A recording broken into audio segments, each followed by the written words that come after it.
जय हिंद। नमस्कार साथियों, आप लोगों का हमारे YouTube channel GKGS Ajay sir MP में बहुत बहुत स्वागत है। दोस्तों, मैं आपका एक बार पुनः बहुत बहुत स्वागत करता हूं MP की यह पहली क्लास, जहां हम लेकर आए हैं मध्य प्रदेश का गठन।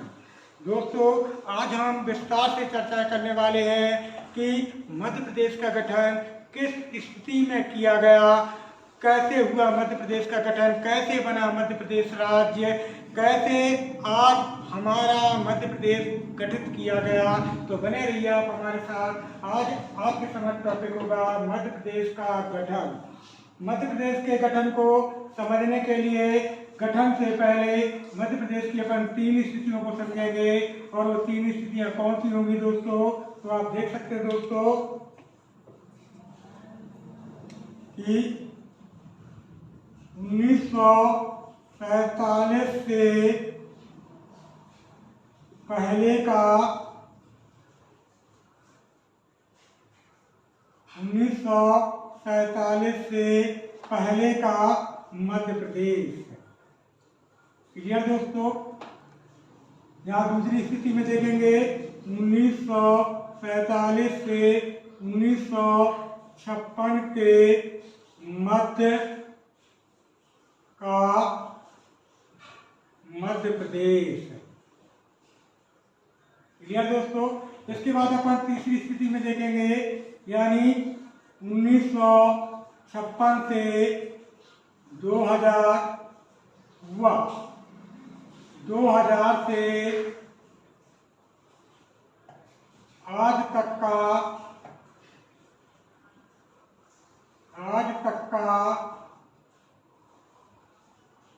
मध्य प्रदेश। अब मध्य प्रदेश के गठन से पहले अपन समझ लें कि 1947 से पहले मध्य प्रदेश की क्या स्थिति थी। इसके बाद अपन 1947 से 1956 यानी जो 9 वर्ष का समय अंतराल है, इसके मध्य अपन पढ़ेंगे कि मध्य प्रदेश की स्थिति क्या थी। फिर 1956 से 2000 और 2000 यानी मध्य प्रदेश विभाजन से लेकर के आज तक का मध्य प्रदेश की स्थिति क्या थी। इससे पहले अपन मध्य प्रदेश के गठन के बारे में पढ़े, तो सबसे पहले अपन जान लेंगे 1947 से पहले, यानी सन 1947 से पहले मध्य प्रदेश की स्थिति। क्या समझेंगे दोस्तों? मध्य प्रदेश की स्थिति। इसके लिए अपन को छोटा सा डायग्राम बनाना होगा, और वह डायग्राम किसका होगा? डायग्राम होगा अपने इंडिया का। किसका होगा दोस्तों? डायग्राम होगा इंडिया का। तो देखेंगे दोस्तों,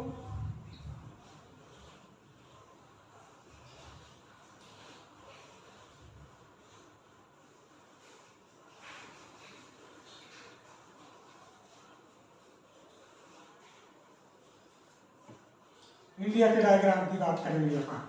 किसकी बात करेंगे दोस्तों? इंडिया के डायग्राम की। क्लियर है दोस्तों? तो ये क्या हो जाएगा? यहाँ हो जाएगा उत्तर, और यहाँ क्या हो जाएगा? दक्षिण। यहाँ क्या हो जाएगा? पश्चिम, और यहाँ क्या हो जाएगा? पूर्व। क्या हो जाएगा दोस्तों? पूर्व। अब इस पर अपन 1947 से पहले की स्थिति देख रहे हैं अपने मध्य प्रदेश की, कि 1947 से पहले मध्य प्रदेश की स्थिति। उससे पहले अपन को इंडिया की स्थिति के बारे में, भारत के बारे में पता करना होगा। तो देखिए, ये वाला जो एरिया दोस्तों देख सकते हैं आप डायग्राम में, एक एरिया ये रहा, एक ये रहा, एक ये रहा, और एक ये रहा। अब इनका नामकरण करते हैं दोस्तों अपन।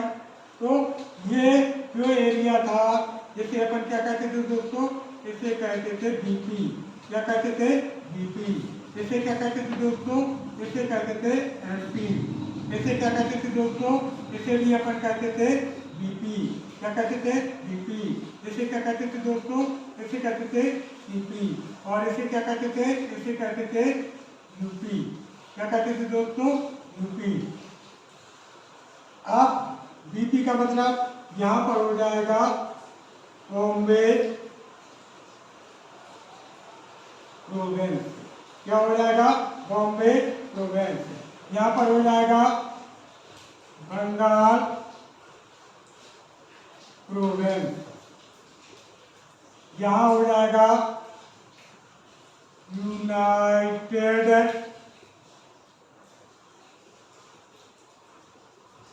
प्रोविंस, और यहाँ हो जाएगा मद्रास प्रोविंस, और यहाँ हो जाएगा आपका सेंट्रल प्रोविंस। क्या हो जाएगा? Central province. तो दोस्तों आपको समझ में आ रहा होगा, हम बात कर रहे हैं 1947 से पहले मध्य प्रदेश की स्थिति।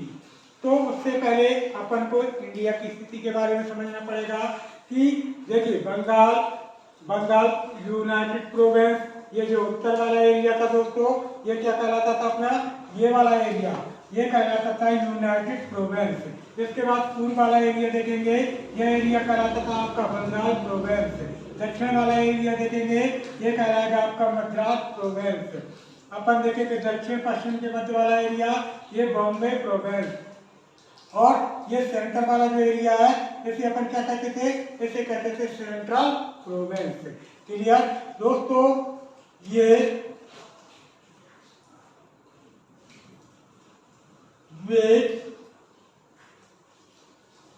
जो अंग्रेजों के अप्रत्यक्ष अधीन, अंग्रेजों के अप्रत्यक्ष अधीन थी। क्लियर दोस्तों? अंग्रेजों के अप्रत्यक्ष अधीन थी। अब बात करेंगे दोस्तों, ये वाला एरिया जो था, ये इसे अपन क्या कहते थे, इसे कहते थे गोवा। क्या कहते थे? गोवा। और ये वाला जो एरिया है, इसे नागर हवेली। क्या कहते थे? नागर हवेली, यानी दादर एवं नगर हवेली। तो क्लियर दोस्तों? इस वाले एरिया पर इस समय यूरोपीय शक्ति तो होगी, लेकिन यूरोपीय शक्ति कौन से होंगे? यूरोपीय शक्ति होंगे आपके पुर्तगाली। कौन होंगे दोस्तों? पुर्तगाली। कौन से होंगे? पुर्तगाली। क्लियर है दोस्तों? कौन होंगे? पुर्तगाली। क्लियर है दोस्तों? अब यहाँ पर ये वाला जो तमिल वाला एरिया, ये कहलाएगा यमन। क्या कहलाएगा? यमन। और यहाँ का जो ये वाला एरिया, दक्षिण वाला एरिया, ये कहलाएगा कराईतल। कराईतल का क्षेत्र। ये कौन वाला क्षेत्र होगा? कराईतल का क्षेत्र। और ये वाला एरिया जो होगा, ये वाला एरिया, ये कहलाएगा मद्रास का क्षेत्र। कौन सा कहलाएगा? मद्रास का क्षेत्र। तो इस वाले एरिया में देख सकते हैं, यहाँ पर हुकूमत किसकी होगी? यहाँ पर हुकूमत होगी फ्रांसीसियों की। फ्रांसीसियों की किसकी हुकूमत होगी? फ्रांसीसियों की। तो अंग्रेज अब इनडायरेक्ट से यानी अप्रत्यक्ष से प्रत्यक्ष कैसे पहुंचेंगे, और कैसे पहुंचेंगे यहाँ सेंटर वाले यानी इंडिया के सेंटर वाले स्थिति में, उस पर अपन विचार करने वाले हैं। उससे पहले हमने एक क्वेश्चन निकाल कर दिया कि आज़ादी से पहले, ये क्वेश्चन होमवर्क आपके लिए होगा दोस्तों, कि आज़ादी से पहले हमारा भारत देश कितने रियासतों में या कितने भागों में विभक्त था? रियासत भाग, तो भाग तो 4 हैं, लेकिन कितनी रियासतों में, कितनी छोटी छोटी रियासतों में भारत देश विभक्त था?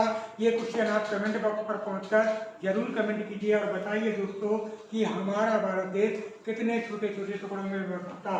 तो हमने समझा 1947 से पहले हमारा भारत देश और हमारा मध्य प्रदेश, लेकिन मध्य प्रदेश का तो नामकरण कुछ भी नहीं, स्थिति सिर्फ यहाँ देखेंगे, लेकिन भारत ही छोटे छोटे टुकड़ों में विभक्त था। अब आते हैं अपन 1947 से 1956 के मध्य प्रदेश। तो यहाँ समझने वाले हैं कि मध्य प्रदेश का गठन किस स्थिति में किया गया, कैसे किया गया मध्य प्रदेश का। तो अपन बात करेंगे 1948, यानी कब की बात करने जा रहे हैं दोस्तों? 1948 की। तो यहाँ एक आयोग गठित किया जाएगा, और जिस आयोग का नाम होगा श्याम कृष्ण जी आयोग। क्या नाम होगा? श्याम कृष्ण जी आयोग। यानी मध्य प्रदेश 1947 से 1956 के पहले की स्थिति देख रहे हैं कि 1948 यानी 1948 में एक आयोग गठित किया जाएगा और जिसका नाम होगा श्याम जी कृष्ण आयोग। क्या नाम होगा दोस्तों? श्याम जी कृष्ण आयोग। और इसने सर्वप्रथम सुझाव दिया था। सुझाव क्या दिया था कि भारत में जितने भी राज्य गठित किए जाए तो किसके आधार पर? भाषा, लैंग्वेज के आधार पर गठित किए जाए। नहीं दोस्तों, क्लियर हुआ? एक बार पुनः सुने कि 1948 यानी बात कब की हो रही है? 1948 की। कि सन 1948 में मध्य प्रदेश के गठन से पहले एक आयोग गठित किया गया जिसका नाम था श्याम कृष्ण जी आयोग। क्या नाम था आयोग का? श्याम कृष्ण जी आयोग। और इस आयोग के द्वारा सरकार को यह सुझाव दिया गया था कि भारत में जितने भी राज्य गठित किए जाए, भारत में जितने भी राज्य गठित किए जाए वो किस आधार पर गठित किए जाए? वो लैंग्वेज यानी भाषा के आधार पर गठित किए जाए। लेकिन दोस्तों, सरकार ने इनकी बात को अनसुना कर दिया। अनसुना का मतलब इनकी बात स्वीकार नहीं की। क्लियर है ना दोस्तों? अनसुना कर दिया। इसीलिए पुनः देखेंगे 1948 यानी बात फिर पुनः 1948 की है और इसमें एक आएगा JVP आयोग। कौन सा आयोग गठित किया जाएगा 1948 में? दोबारा दूसरा JVP आयोग। अब इसमें देख सकते हैं दोस्तों, पहला अक्षर जे से बनेगा जवाहरलाल नेहरू। इसके बाद देख सकते हैं भी, इससे बनेगा वल्लभ भाई पटेल। और इसके बाद देख सकते हैं दोस्तों पी। क्या देख सकते हैं? पी। ये रहा पी, ये भी और ये जे। समझ रहे हैं दोस्तों? तो इसका मतलब क्या होगा? जे का मतलब होगा जवाहरलाल नेहरू और भी का मतलब होगा वल्लभ भाई पटेल और पी का मतलब होगा पट्टाभी सीताराम रमैया। तो क्लियर है कि हमने बताया दोस्तों कि 1948 में एक दूसरा आयोग गठित किया गया। डेट वही होगी सेम टू सेम 1948 और जिसका नाम होगा JVP आयोग। और इस आयोग ने भी भारत में राज्यों का गठन भाषा के आधार पर गठित करने का सुझाव दिया था। अर्थात जवाहरलाल नेहरू, वल्लभ भाई पटेल, पट्टाभी सीताराम रमैया के नेतृत्व में 1948 में एक आयोग गठित किया गया और इसने भी सुझाव दिया कि भारत में जितने भी स्टेट गठित किए जाएं, राज्य गठित किए जाएं, वो लैंग्वेज के आधार पर क्या गठित किए जाएं। दोस्तों याद रखिएगा, जैसे ही JVP आयोग ने यह सुझाव दिया कि भाषा के आधार पर राज्यों का गठन किया जाए, उस समय इनकी बात को सरकार ने अनसुना कर दिया। लेकिन अंततः क्या हुआ दोस्तों? अंततः हम देखेंगे कि सरकार ने इनकी बात को क्या कर लिया? स्वीकार कर लिया। अर्थात जो JVP आयोग 1948 में पहले सुझाव देता है कि लैंग्वेज के आधार पर राज्यों का गठन किया जाए, तो पहले सरकार इनकी बात को अस्वीकार करती है, लेकिन अंततः इनकी बात को स्वीकार कर लेगी कि भाषा के आधार पर राज्यों का गठन किया जाए। इसीलिए देखेंगे दोस्तों 1953 तो पुनर्गठन आयोग बनाया गया। किसकी अध्यक्षता में? सैयद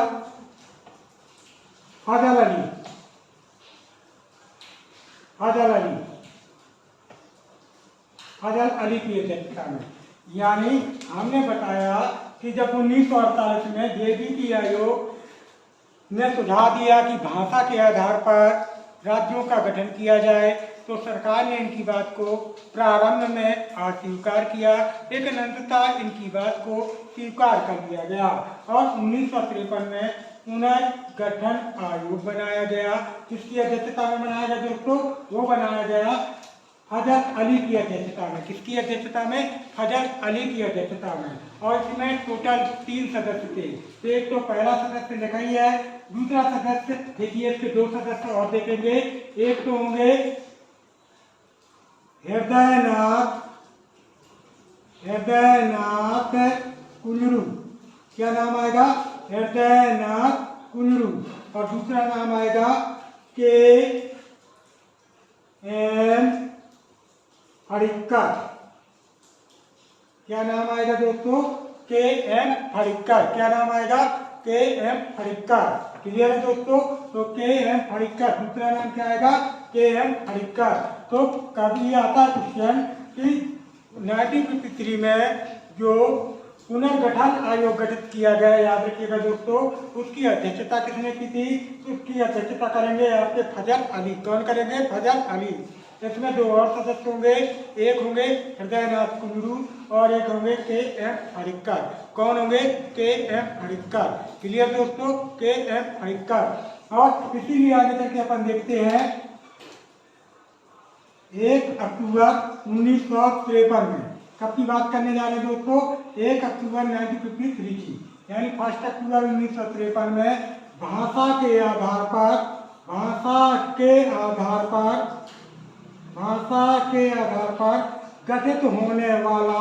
गठित होने वाला पहला राज्य कौन होगा? पहला राज्य होगा आंध्र प्रदेश। भाषा के आधार पर गठित होने वाला पहला राज्य कौन होगा दोस्तों? पहला राज्य होगा आंध्र प्रदेश। क्योंकि यहाँ की पोट्टू रमालू, यहाँ के आंध्र प्रदेश के एक बहुत बड़े नेता हुए, याद रखिएगा दोस्तों, जिनका नाम था पोट्टू रमालू। और वो अमरण अनशन में बैठे और 58 दिन के अमरण अनशन के पश्चात उनकी दोस्तों क्या हो जाती है? मृत्यु हो जाती है। इसीलिए भाषा के आधार पर गठित होने वाला जो पहला राज्य होगा वह होगा आपका अपना आंध्र प्रदेश।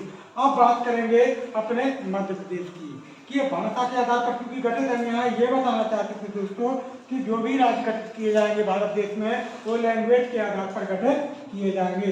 तो दोस्तों आप इसका स्क्रीनशॉट ले सकते हैं, क्योंकि अपन बात करने वाले हैं 1947 1947 से 1956 के मध्य का मध्य प्रदेश। तो दोस्तों उम्मीद करते हैं कि आपको क्लास बेहतर समझ में आ रही होगी।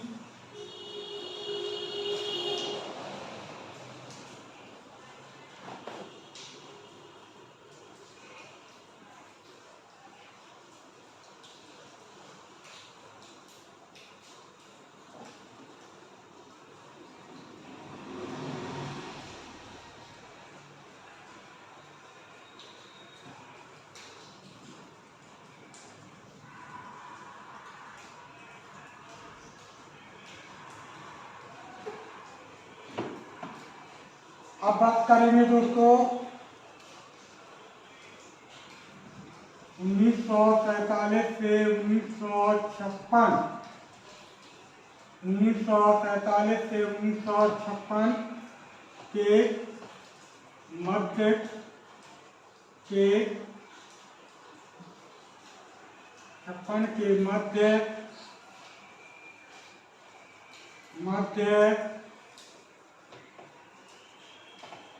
का मध्य प्रदेश। अब बात करेंगे अपन 1947 से 1956 के मध्य प्रदेश। तो यहाँ क्वेश्चन निकल कर आता है दोस्तों कि 1947 से 1956 ये कार्यकाल लगभग कितना होगा? 9 वर्ष का समय अंतराल होगा। देख सकते हैं दोस्तों 47 से 56 9 वर्ष। तो मध्य प्रदेश को कितने भागों में विभाजित किया गया था? तो कितने भागों में विभाजित किया जाएगा? 4 भागों में। कितने भागों में विभाजित किया जाएगा? इसे 4 भागों में, यानी A state, B state, C state and D state. कितने भागों में विभाजित किया जाएगा? 4 भागों में। तो ये क्या हो जाएंगे दोस्तों?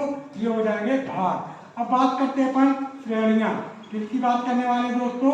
श्रेणियां। यानी श्रेणियों में अगर पूछा जाएगा कि कितने भागों में, तो हमने क्लियर किया 4 भाग। आगे भी डायग्राम के माध्यम से बताएंगे। अब बात करने वाले दोस्तों श्रेणियां। तो श्रेणियां कितनी होंगी? श्रेणियां होंगी ए, बी और सी, यानी मध्य प्रदेश को 4 भाग और 3 श्रेणियों में, अगर भागों की बात करते हैं तो 4 भागों में विभाजित किया गया था, अगर श्रेणियों की बात करते हैं तो 3 श्रेणियों में, ए, बी और सी। क्लियर? कितनी श्रेणियों में विभाजित किया गया? आपका 3 श्रेणियों में।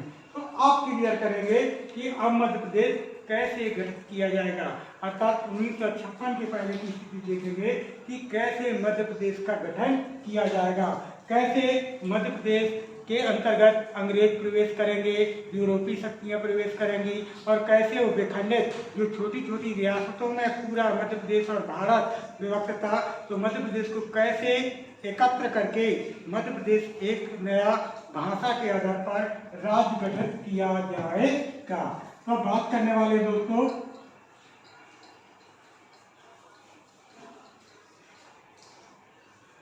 बात करेंगे 1740 से पहले। तो दोस्तों आपने सुना होगा कि आपकी 4 वंश हुए एक जैसे, आपने परमार वंश से। इन्होंने शासन कहाँ किया? इन्होंने भोपाल में, जैसे राजा भोज का नाम सुना होगा, तो भोपाल में। होलकर कहाँ पहुँचेंगे दोस्तों? होलकर पहुँचेंगे आपके इंदौर में। सिंधिया कहाँ पहुँचेंगे दोस्तों? सिंधिया पहुँचेंगे आपके ग्वालियर में। और भोसले कहाँ पहुँचेंगे? भोसले शासक जो होंगे वो पहुँचेंगे आपके महाराष्ट्र में। तो अपन बात कर रहे हैं कि 1947 से 1956 के मध्य प्रदेश की स्थिति के बारे में। तो ये वाला जो एरिया दोस्तों देख सकते हैं, ये वाला एरिया जो आपको नजर में आ रहा होगा दोस्तों, ये मध्य प्रदेश के उस समय निचले वाला एरिया, ये वाला एरिया क्या कहलाता था? ये एरिया कहलाता था गोंडवाना का क्षेत्र। कौन सा क्षेत्र कहलाता था दोस्तों? गोंडवाना का क्षेत्र। और जहां हुकूमत किसकी थी? गौड़ राजाओं की। किनकी थी? गौड़ राजाओं। अगर पूछा जाए कि गोंडवाना क्षेत्र, ये वाला जो एरिया, इस एरिया की अपन बात करने जा रहे हैं दोस्तों, कि यह जो एरिया है यह गोंडवाना क्षेत्र कहलाता था, जिसमें क्या क्या शामिल था? जिसमें शामिल था आपका मंडला, जिसे आज का मंडला और बालाघाट है। याद रखिएगा दोस्तों, मंडला और बालाघाट जो आज की स्थिति है वह कल का क्षेत्र कहलाता था आपका गोंडवाना वाला क्षेत्र। कौन सा क्षेत्र कहलाता था? अपना गोंडवाना का क्षेत्र। तो अपन बात करेंगे कि मध्य प्रदेश का जो आपका दक्षिण और पूरब के निचला वाला स्थान है, यह पूरा क्षेत्र कहलाता था आपका गोंडवाना का क्षेत्र। और यहाँ पर किन राजाओं का शासन था? तो गौड़ वंश के राजा शासन करते थे। क्या करते थे दोस्तों? गौड़ वंश के राजा शासन करते थे। लेकिन अपन देखेंगे दोस्तों कि सन 1740 ईस्वी में, याद रखिएगा दोस्तों, सन 1740 ईस्वी में राघव जी प्रथम, याद रखिएगा दोस्तों, सन 1740 ईस्वी में राघव जी प्रथम। ये राघव जी प्रथम कौन थे? ये मराठा शासक थे। हमने बात की थी ना दोस्तों, मराठा कहाँ पहुंचे थे? आपके महाराष्ट्र में। कहाँ पहुंचे थे? महाराष्ट्र में। तो याद रखिएगा दोस्तों, सन 1740 ईस्वी में राघव जी प्रथम, याद रखिएगा, मराठा शासक, या इसी को कह सकते हैं राघव जी भोसले। क्या कह सकते हैं? राघव जी भोसले। क्लियर है दोस्तों? राघव जी भोसले। क्लियर? राघव जी भोसले। क्लियर है दोस्तों? तो अब देखिएगा, राघव जी भोसले प्रथम, राघव जी भोसले भी कह सकते हैं, यानी सरनेम में भोसले, या इन्हीं को मराठा भी बोलते हैं। तो सन 1740 ईस्वी में राघव जी प्रथम के द्वारा इस गोंडवाना के क्षेत्र पर क्या किया गया दोस्तों? क्या किया गया? शासन किया गया। अर्थात पहले इसने 1740 पर क्या किया? आक्रमण किया। क्या किया? आक्रमण किया। और गौड़ राजाओं को, याद रखिएगा दोस्तों, गौड़ राजाओं को पराजित कर यहाँ पर अपना शासन कायम किया। क्लियर? नहीं हो रहा क्लियर दोस्तों? आप एक बार पुनः समझें। हम कह रहे हैं कि जो उस समय, कब की बात हो रही है? ये बात हो रही है 1740 की। कब की बात हो रही है? 1740 की। तो उस समय जो मध्य प्रदेश का गोंडवाना वाला क्षेत्र था वहाँ पर गौड़ राजाओं का शासन था। किन राजाओं का शासन था? गौड़ राजाओं का शासन था। लेकिन सन 1740 ईस्वी में मराठा शासक जिनका नाम होगा राघव जी प्रथम, क्या नाम होगा दोस्तों? राघव जी प्रथम के द्वारा मध्य प्रदेश के गोंडवाना के क्षेत्र पर आक्रमण किया गया और आक्रमण के दौरान विजय प्राप्त करके अब यहाँ पर राघव जी भोसले, या इन्हीं को मराठा भी बोलते हैं, इन्हीं को भोसले भी बोलते हैं, तो अब शासन करेंगे ये कौन से एरिया में? गोंडवाना के क्षेत्र में, गोंडवाना के क्षेत्र में। अब पुनः बात करेंगे 1818 की। कब की बात करेंगे दोस्तों? 1818 में। यहाँ पढ़ा होगा आपने आंग्ल मराठा युद्ध, पढ़ा होगा दोस्तों कि सन 1818 में तीन आंग्ल मराठा युद्ध हुआ। याद रखिएगा, सन 1818 में आंग्ल मराठा युद्ध हुआ और इस समय मराठा शासक कौन होंगे? इस समय मराठा शासक होंगे इनका नाम होगा अप्पाजी भोसले। क्या नाम होगा दोस्तों? अप्पाजी भोसले। ये क्या भोसले का क्या मराठा का, इसमें आपको कोई भी कंफ्यूजन नहीं करना है। याद रखिएगा 1818 की बात हो रही है। एक युद्ध हुआ, तृतीय आंग्ल मराठा युद्ध। उसमें देखेंगे दोस्तों कि आंग्ल का मतलब हो जाएगा अंग्रेज और मराठा का मतलब वही भोसले या मराठा जो महाराष्ट्र के थे, इनके मध्य युद्ध हुआ। और उस समय मराठा राजा कौन था? उस समय मराठा शासक था अप्पाजी भोसले का शासन था और अंग्रेजों ने इस गोंडवाना के क्षेत्र पर क्या किया? आक्रमण किया। अंग्रेजों ने गोंडवाना के क्षेत्र पर आक्रमण किया। तो क्लियर है दोस्तों कि आंग्ल मराठा युद्ध हुआ जिसमें मराठा की क्या हुई? पराजय हुई और अंग्रेज जीत गए। तो अब आक्रमण किया का मतलब गोंडवाना के क्षेत्र पर आक्रमण नहीं किया, यह युद्ध हुआ और युद्ध के दौरान मराठा पराजित रहे, अंग्रेज विजयी रहे। तो अब अंग्रेजों का शासन कहाँ कायम होगा? अंग्रेजों का शासन कायम होगा, अंग्रेजों का शासन कायम होगा गोंडवाना क्षेत्र पर। कहाँ पर? गोंडवाना के क्षेत्र पर।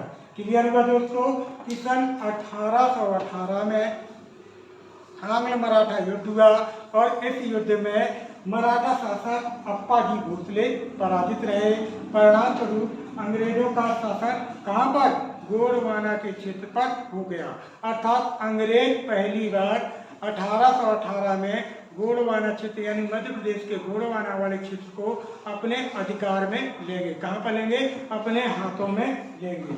इसके बाद अपन पुनः देखते हैं 1818 की पुनः बात है कि अंग्रेजों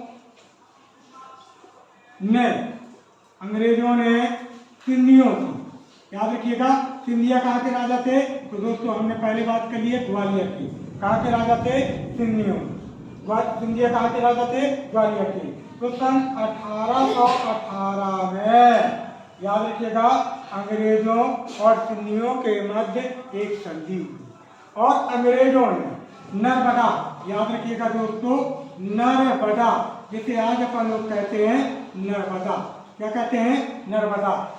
क्लियर? तो नर्मदा और सागर, याद रखिएगा दोस्तों सागर, जिसे आज अपन कहते हैं सागर। क्या कहते हैं? सागर। मैं भी क्लियर करने वाला हूँ कि 1818 में अंग्रेजों और सिंधियों के मध्य एक संधि हुई और इस संधि के द्वारा अंग्रेजों ने सिंधियों से नर्मदा, याद रखिएगा दोस्तों नर्मदा और सागर यानी सागर वाला क्षेत्र प्राप्त कर लिया। तो सागर वाला क्षेत्र प्राप्त कर लिया। तो 1818 में पहले ये वाला गोंडवाना का क्षेत्र प्राप्त किया। अब इसके बाद देखेंगे नर्मदा और सागर वाला क्षेत्र। तो ये रहा आपका नर्मदा वाला क्षेत्र और दोस्तों ये रहा आपका सागर वाला क्षेत्र, सागर वाला। तो ये नर्मदा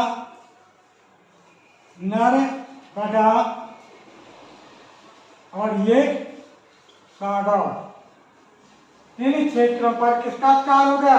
अब अंग्रेजों का अधिकार हो गया। कब? 1818 में। हमने बात की कि 1818 में अंग्रेजों ने पहले अप्पाजी भोसले को पराजित कर गोंडवाना के क्षेत्र पर शासन किया।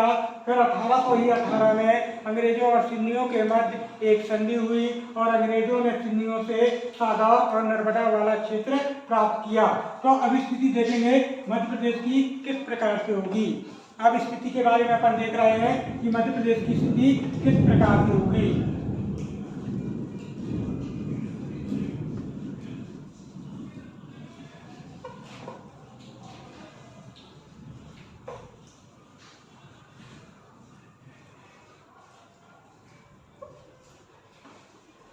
तो दोस्तों आप देखेंगे कि कुछ इस प्रकार से डायग्राम था अपने मध्य प्रदेश का।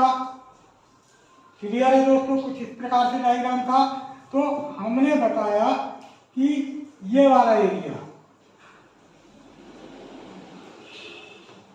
ये गोंडवाना का क्षेत्र, ये कौन सा क्षेत्र था? गोंडवाना का क्षेत्र। 1818 में अंग्रेजों ने अप्पाजी भोसले से, हमें बताया है आपको कि अप्पाजी भोसले से प्राप्त करेंगे। तो क्लियर है दोस्तों। अब यह वाला एरिया किसके अधीन चला गया?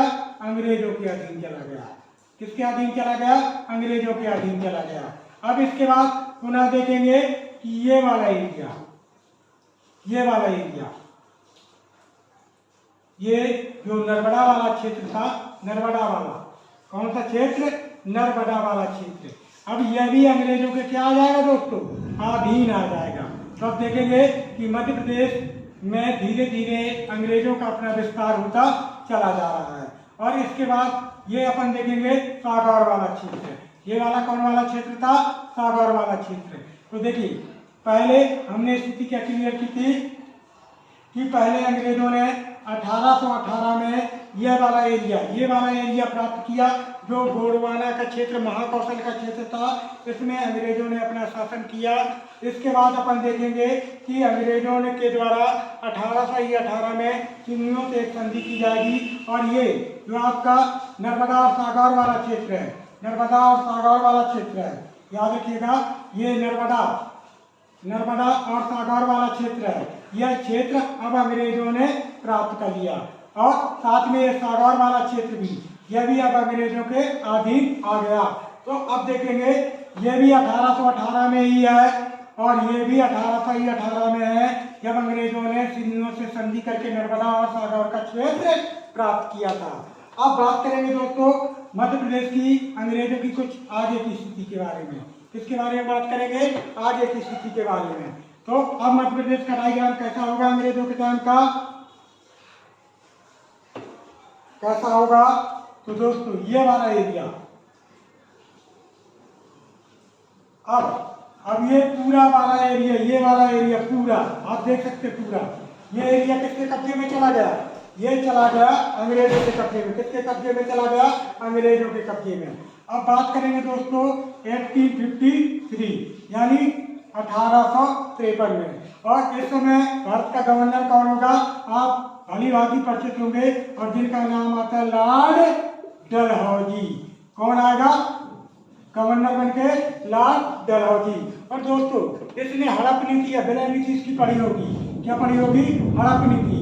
अर्थात इसने नियम बनाया था कि जिस राजा के पुत्र नहीं होगा, अर्थात उत्तराधिकारी नहीं होगा, उसका साम्राज्य अंग्रेजी हुकूमत में मिला लिया जाएगा। क्लियर है? इसका साम्राज्य किसमें? अंग्रेजी हुकूमत में मिला लिया जाएगा। तो देखेंगे दोस्तों इस समय यहाँ 1853 की बात है। 1853 में जो गवर्नर जनरल होंगे उनका नाम लॉर्ड डलहौजी होगा। ये लॉर्ड डलहौजी वही लॉर्ड डलहौजी हैं जिन्होंने हड़प नीति या विलय नीति चलाई थी, अर्थात जिन्होंने मतलब नियम बनाया था लॉर्ड डलहौजी ने कि जिस राजा के पास मतलब स्वयं का अपना बेटा नहीं होगा, उसके साम्राज्य को अंग्रेजी हुकूमत के अधीन कर लिया जाएगा, अर्थात मिला लिया जाएगा, अर्थात दत्तक पुत्र को किसी प्रकार की मान्यता प्रदान नहीं की जाएगी। तो इस समय मध्य प्रदेश के इस वाले एरिया में, याद रखिएगा दोस्तों, इस वाले एरिया पे क्या कौन सा जो महाराष्ट्र का एरिया था वहां पर शासन किसका होगा? राघव जी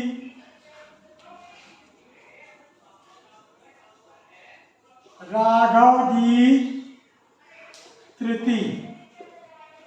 अब देखेंगे जो महाराष्ट्र का दक्षिण वाला एरिया जिसे अपन क्या कहेंगे? जिसे अपन कहेंगे विदर्भ। क्या कहेंगे दोस्तों? विदर्भ। यहाँ विदर्भ क्या कहेंगे? विदर्भ। याद रखिएगा दोस्तों, 1853 में गवर्नर लाल नेहरू जी ने हड़प नीति चलाई थी और हड़प नीति के दौरान ये घोषणा की थी कि जिस सम्राट के या राजा के पास अपना स्वयं का पुत्र नहीं है उसके साम्राज्य को अंग्रेजी हुकूमत के अधीन कर लिया जाएगा, अर्थात मिला लिया जाएगा। तो बात है 1853 में विदर्भ के जो राजा होंगे वो मराठा राजा होंगे और जिनका नाम होगा राघव जी तृतीय। क्या नाम होगा दोस्तों? राघव जी तृतीय से अंग्रेज कौन सा क्षेत्र प्राप्त करेंगे? विदर्भ का क्षेत्र। अब देखिएगा मध्य प्रदेश की कुछ स्थिति इस प्रकार से होगी। देखिएगा दोस्तों, मध्य प्रदेश की स्थिति कुछ इस प्रकार होगी 1853 के बाद। याद रखिएगा 1853 के बाद। तो अब देखेंगे दोस्तों कि ये वाला एरिया अब ये पूरा एरिया जो ये वाला एरिया दोस्तों आप देख सकते हैं डायग्राम के माध्यम से, ये जो नीचे वाला एरिया है ये पूरा एरिया किसके अधीन चला जाएगा? अंग्रेजों के अधीन। तो अब देखेंगे अंग्रेजों के अधीन महाकौशल का क्षेत्र आ गया, अर्थात गोंडवाना का क्षेत्र जो जबलपुर वाला घाट आज का वाला क्षेत्र है वो आपको कौन सा क्षेत्र कहलाता था? गोंडवाना का क्षेत्र। तो महाकौशल का चला गया, आपका नरबड़ा वाला क्षेत्र भी चला गया, आपका सागौर वाला क्षेत्र भी चला गया। कौन सा क्षेत्र चला गया? सागौर वाला भी क्षेत्र चला गया और अब आपका विदर्भ वाला भी क्षेत्र चला गया। विदर्भ वाला भी क्षेत्र अंग्रेजों के अधीन चला गया। इसके बाद बात करेंगे 1853 के बाद 1857 और 1861 की। तो पहले अपन 1857 में कुछ नहीं होगा। 1857 में आपको पता है दोस्तों कि भारत का प्रथम स्वतंत्रता संग्राम हुआ, यानी 1857 में भारत का प्रथम स्वतंत्रता संग्राम हुआ। क्लियर? तो अंग्रेज अब डर जाएंगे, अर्थात अंग्रेजों के अंदर ये भय उत्पन्न हो जाएगा कि कहीं न कहीं यहाँ पर हमारा अप्रत्यक्ष मतलब शासन चल रहा है, हुकूमत चल रही है, उसके लिए खतरा है। इसीलिए 1861 में 1861 यानी 1861 में, याद रखिएगा दोस्तों, 1857 की क्रांति या संग्राम के पश्चात 1861 में अंग्रेज अब इसे क्या बना देंगे? मुख्य कमिश्नरी क्षेत्र। क्या बना देंगे? जो ये महाकौशल वाला एरिया, नर्मदा वाला एरिया, सागौर वाला एरिया, विदर्भ वाला एरिया, इसे मुख्य कमिश्नरी बनाएंगे 1861 में। और जिसकी राजधानी बनाई जाएगी दोस्तों, जिसकी राजधानी बनाई जाएगी नागपुर। क्या बनाई जाएगी? नागपुर। क्योंकि विदर्भ में आपको पता दोस्तों कि 8 जिले उस समय शामिल थे। जैसे आपने सुना होगा कि बुल्ढाना, अमरावती, अकोला, यवतमाल, आपका भंडारा, आपका चंगा, आपका नागपुर, ये सब जिले किसमें? विदर्भ में ही शामिल थे। तो 1861 में अंग्रेजों ने मुख्य कमिश्नरी क्षेत्र बना दिया। किसे बना दिया? आपके विदर्भ को, और जिसकी राजधानी बना दी क्या? नागपुर। क्या बना दी दोस्तों? नागपुर। क्या बना दी? नागपुर। क्लियर है? नागपुर। तो मुख्य कमिश्नर कहाँ बैठेगा? अब बैठेगा नागपुर में। कहाँ बैठेगा? नागपुर में। इसके बाद देखेंगे 1861 में ही अंग्रेजों ने मुख्य कमिश्नरी क्षेत्र बनाया। इसके बाद 4 मुख्य कमिश्नरी क्षेत्र बनाए। क्या बनाए? 4 मुख्य कमिश्नरी क्षेत्र बनाए। अब 4 मुख्य कमिश्नरी क्षेत्र कौन होंगे दोस्तों? तो एक तो होगा आपका छत्तीसगढ़। क्या होगा दोस्तों?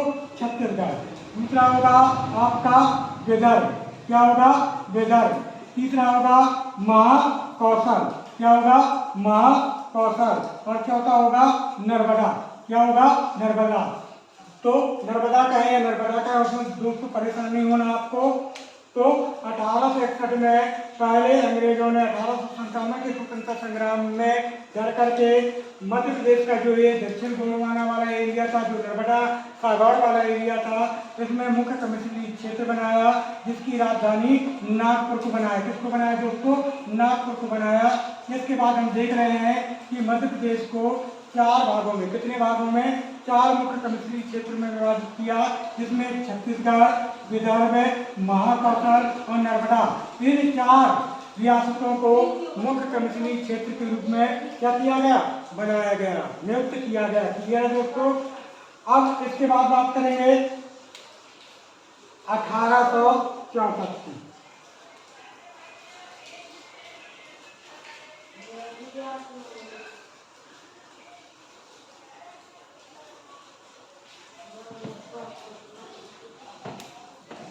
बात करेंगे दोस्तों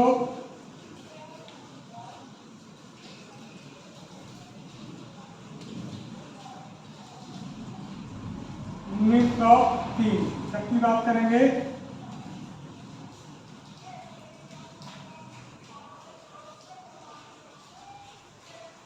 1903 से पहले बात करेंगे अपन 1864 की।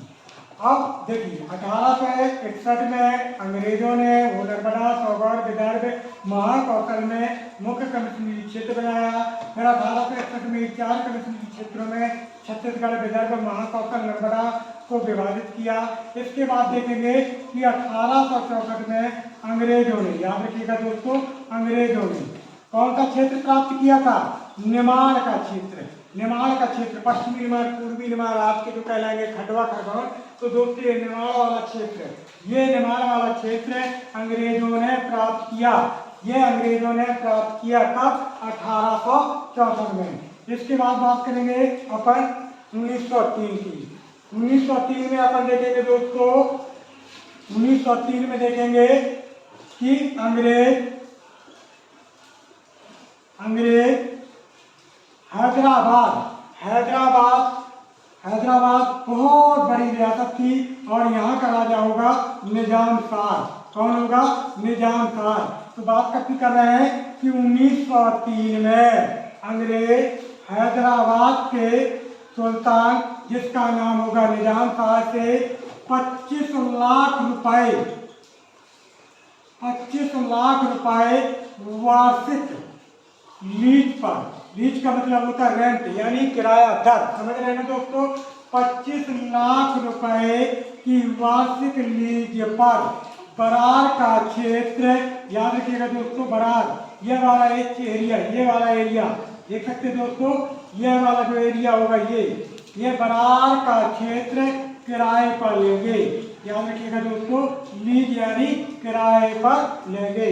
तो क्लियर हुआ दोस्तों कि 1903 में, याद रखिएगा दोस्तों, 1903 में अंग्रेज हैदराबाद के सुल्तान निजाम शाह से 25 लाख रुपए वार्षिक लीज पर बरार क्षेत्र को किराए पर लेंगे।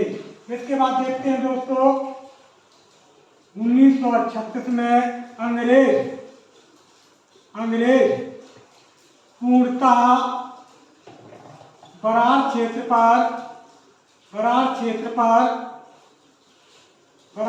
पर क्या कर लेंगे? अधिकार कर लेंगे। हमने क्या बताया कि 1903 में, याद रखिएगा दोस्तों, 1903 में अंग्रेज हैदराबाद के निजाम शाह से 25 लाख रुपए वार्षिक लीज पर यानी रेंट पर, किराए पर बरार क्षेत्र किराए पर लेंगे। लेकिन 1936 1936 में अब अंग्रेजों का पूर्णतः अधिकार बरार क्षेत्र पर हो गया। तो अब ये पूरा एरिया एक बार पुनः डायग्राम में समझेंगे दोस्तों।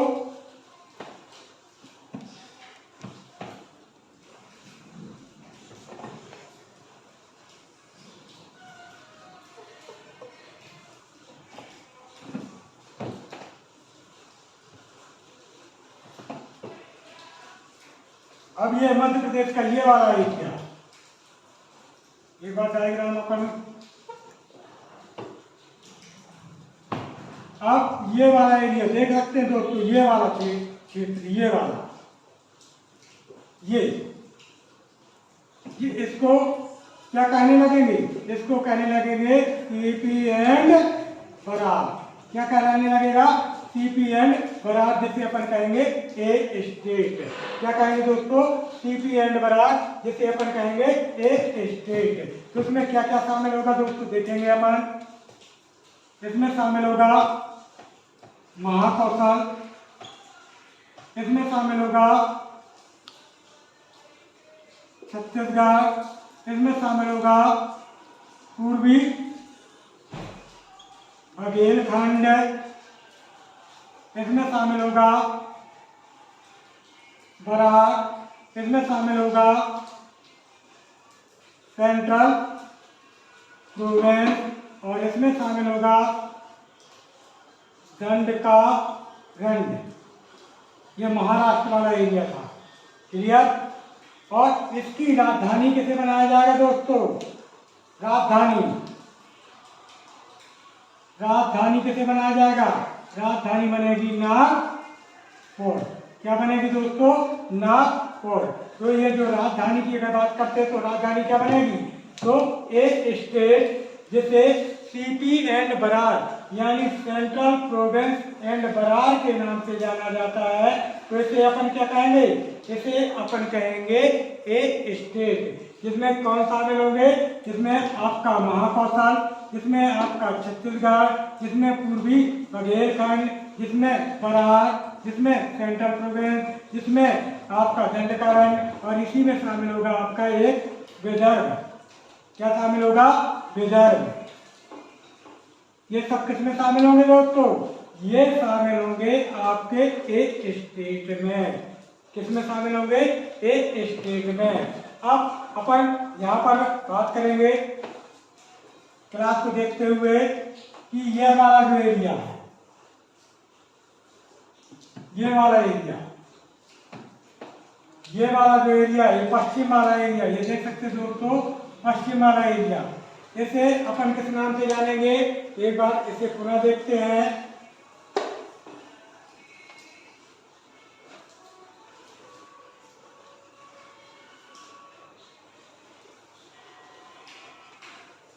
तो हमने बताया कि इसे अपन क्या कहेंगे, इसे कहेंगे सीपी एंड बरार यानी ए स्टेट।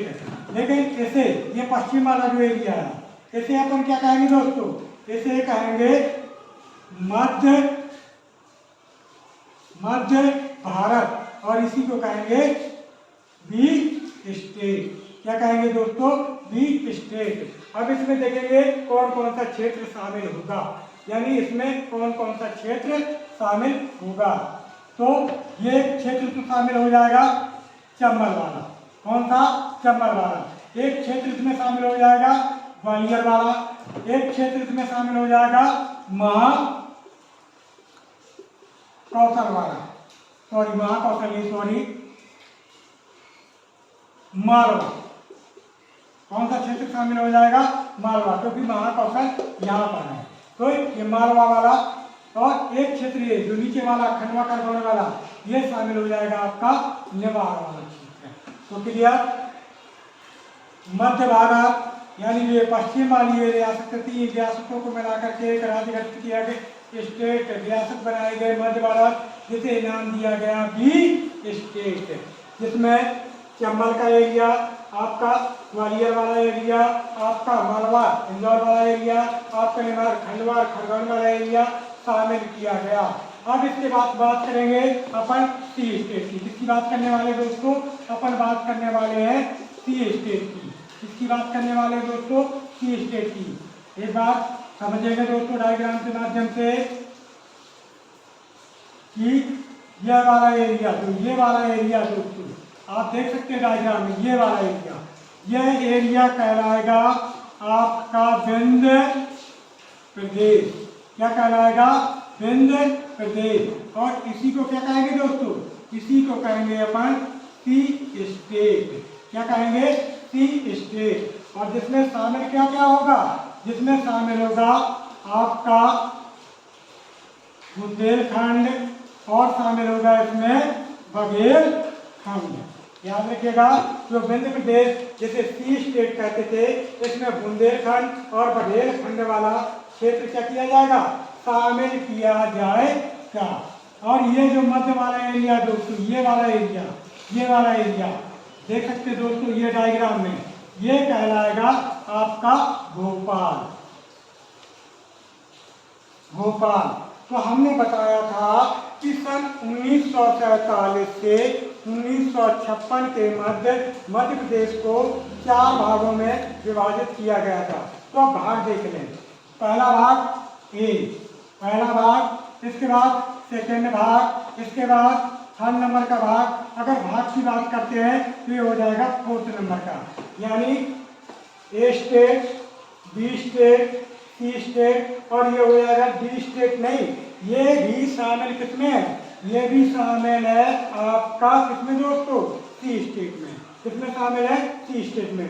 तो हमने 3 श्रेणियां आपको क्लियर की थी दोस्तों कि ए state, B state, C state. और कल आता है कि ये जो भोपाल वाला एरिया है ये किस स्टेट का भाग है, तो याद रखिएगा दोस्तों, ये भाग किसका है, ये भाग है सी स्टेट का। किसका भाग है ये भाग है आपके सी स्टेट का। किसका भाग है दोस्तों, सी स्टेट का। अब बात कर लेते हैं दोस्तों अपन ए स्टेट की। किसकी बात करेंगे, ए स्टेट जिसे अपन कहेंगे सीपी एंड बरार, यानी सेंट्रल प्रोविंस एंड बरार, जिसमें हमने बताया कि महाकौशल, छत्तीसगढ़, पूर्वी बुंदेलखंड, बरार, सेंट्रल प्रोविंस, दंडकरण और विदर्भ वाला क्षेत्र शामिल है। तो याद रखिएगा, इसमें अब ए स्टेट को गठित करने के लिए अपन बात करेंगे कि ए स्टेट की राजधानी क्या होगी। तो राजधानी क्या होगी दोस्तों, इसकी राजधानी होगी नागपुर। क्या होगी, नागपुर। यानी ए स्टेट अगर बात करते हैं जिसे अपन सीपी एंड बरार कहते हैं, इसकी राजधानी होगी नागपुर। और दोस्तों इनमें प्रत्यक्ष रियासतें शामिल होगी। प्रत्यक्ष रियासतें जहाँ अंग्रेज डायरेक्ट शासन करते थे, अर्थात कितनी रियासतें शामिल होगी, 15। कितनी शामिल होगी दोस्तों, 15 प्रत्यक्ष रियासतें शामिल होगी। और इनके अलावा महाकौशल, छत्तीसगढ़, पूर्वी बुंदेलखंड, बरार, सेंट्रल प्रोविंस, दंडकरण और विदर्भ वाला क्षेत्र भी शामिल होगा। अब इसमें जिला कितने शामिल होंगे, तो 22 जिला शामिल होंगे। संभाग कितने शामिल होंगे, तो 5 संभाग। तो क्लियर है दोस्तों, ए स्टेट जिसे अपन सीपी एंड बरार कहते हैं, जिसकी राजधानी नागपुर को बनाया गया, इसमें उन 15 प्रत्यक्ष रियासतों को शामिल किया गया था जो अंग्रेजों के डायरेक्ट अधीन थी। और इसमें 22 जिले और 5 संभाग शामिल किए जाएंगे। अब एक क्वेश्चन और बनता है कि इसके प्रथम मुख्यमंत्री कौन होंगे, यानी ए स्टेट के प्रथम मुख्यमंत्री कौन होंगे। तो कौन होंगे दोस्तों, मुख्यमंत्री होंगे पंडित रविशंकर शुक्ल। कौन होंगे दोस्तों, पंडित रविशंकर शुक्ल। अब एक क्वेश्चन बनता है कि मध्य प्रदेश के पहले मुख्यमंत्री कौन थे, तो वो भी पंडित रविशंकर शुक्ल होंगे। लेकिन ए स्टेट के प्रथम मुख्यमंत्री कौन थे, तो वो भी पंडित रविशंकर शुक्ल होंगे। अगर मुख्य की बात करेंगे, जैसे अपन गवर्नर की बात करेंगे, राज्यपाल की बात करेंगे कि राज्यपाल कौन होगा दोस्तों, तो ई राघवेंद्र। कौन होगा, ई राघवेंद्र। कौन होगा दोस्तों, ई राघवेंद्र। यहाँ के ए स्टेट के क्या होंगे, आपके राज्यपाल अर्थात गवर्नर होंगे। अब बात करेंगे दोस्तों अपन बी स्टेट। किसकी बात करेंगे, बी स्टेट, जिसमें 26 रियासतें। याद रखिएगा दोस्तों, रियासतें का मतलब जहाँ पर राजा बैठकर क्या करता था, शासन करता था। इसमें कुल कितनी रियासतें शामिल की जाएंगी, 26 रियासतें। लेकिन दोस्तों याद रखिएगा, 26 वो रियासतें शामिल की जाएंगी जो अंग्रेजों के क्या थी, अप्रत्यक्ष अधीन थी। जो ए स्टेट में शामिल थी वो प्रत्यक्षाधीन थी। लेकिन जो बी स्टेट जिसे मध्य भारत कहते हैं, इसमें कुल 26 रियासतें शामिल थी। लेकिन रियासतें वो शामिल थी जो अंग्रेजों के डायरेक्ट अधीन न होकर के इनडायरेक्ट अर्थात अप्रत्यक्ष अधीन थी। अब क्वेश्चन बनता है कि इसकी राजधानी कैसे बनाया जाएगा। इसकी राजधानी बनेगी दोस्तों इंदौर और ग्वालियर। क्या बनेगी, इंदौर और ग्वालियर।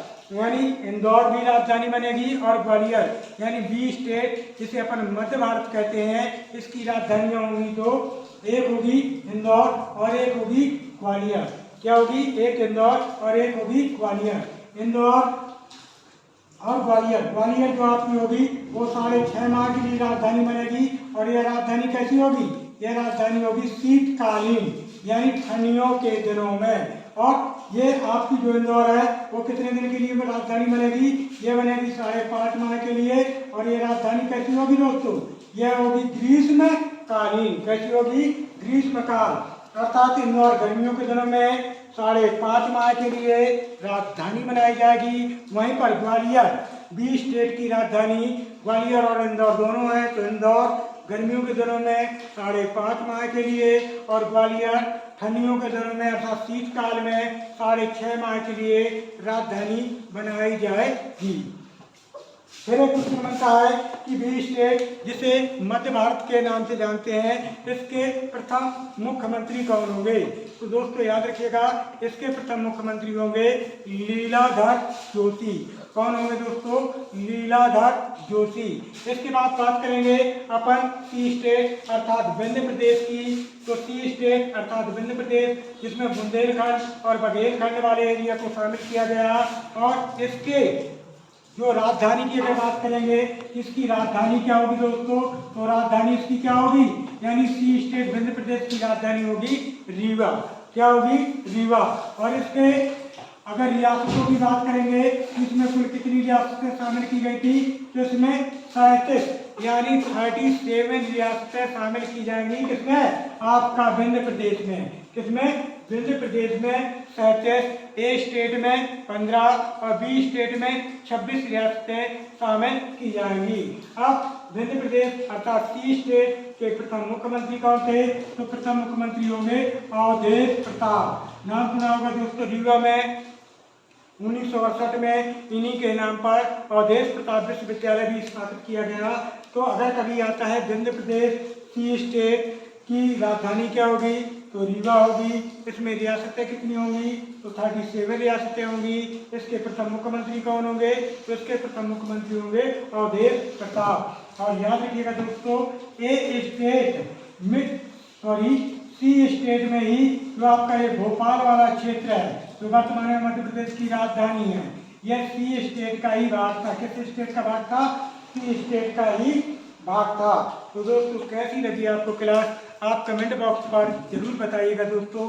कम समय में ज़्यादा से ज़्यादा देने का प्रयास किया गया है दोस्तों। कई बार क्या होता है कि हम देखते हैं कि यूट्यूबर ज़्यादा समय में कम से कम पढ़ाता है, उसका फोकस रहता है केवल वॉचिंग टाइम में।